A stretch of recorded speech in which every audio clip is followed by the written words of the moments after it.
In the age when words held power and song could shape the bones of the earth, a young man rode north. His name was Joukahainen. He carried no army, only his pride, and the certainty that it would be enough. Ahead, on the ancient road, walked Väinämöinen, the eternal singer, old when the rivers were young, patient as stone. He did not seek battle, he did not need to. Their paths met on the frozen road, and Joukahainen would not yield. He called out to the old man, demanded he step aside, claimed the road as his own. Väinämöinen looked upon the boy and saw what pride does to the young.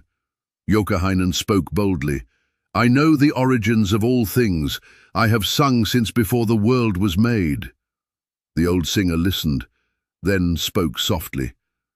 "A child's knowledge, nursery songs. Tell me, boy, do you know the deep words?" Joukahainen's blood burned. No one had ever questioned his knowledge. He drew no sword. Instead, he opened his mouth and began to sing. Joukahainen sang of what he knew, the surface of things, the names of rivers, the count of stars.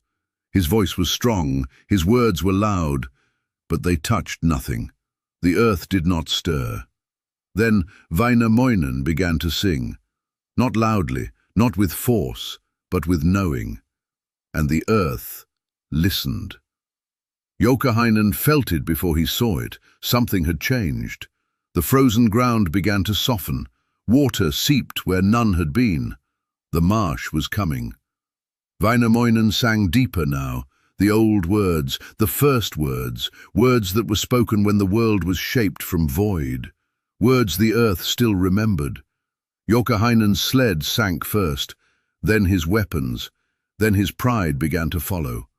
He tried to sing, tried to push back with words of his own, but his songs were empty, and the earth knew it.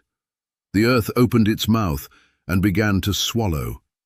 Joukahainen screamed, not in song, in fear. Väinämöinen did not stop. The marsh held Joukahainen like a fist, cold, absolute. All his songs were gone, all his pride dissolved in dark water. He begged, he offered his bow. Väinämöinen sang on. He offered his sled, his horse, his gold.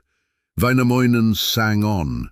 Nothing he offered was enough. Nothing he owned held weight against the deep words. The old singer waited for the one offer that would matter, and in his final breath above the water, Joukahainen offered his sister, Aino. Väinämöinen stopped singing. The earth grew still. The ground released its grip, slowly, as if reluctant. Joukahainen lay on the frozen road, breathing, alive, but not the same man. His pride was not destroyed, it was wounded, and wounded pride is far more dangerous. Väinämöinen walked on, as he always had. A promise had been made, a sister given away by a brother who had no right to give. The earth forgot, but Aino would not. This was not victory. This was the beginning of sorrow.